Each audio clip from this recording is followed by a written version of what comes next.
ГСП онлайн. Городские новости сейчас. Среда, 14:30, проспект Ленина.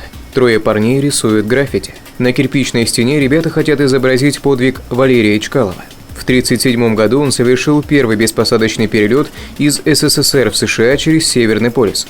Нарисовать картину художники планировали целый год. Однако материалы появились лишь сейчас. Работа продвигается с трудом. Где-то часа два, чтобы закатать все это валиками.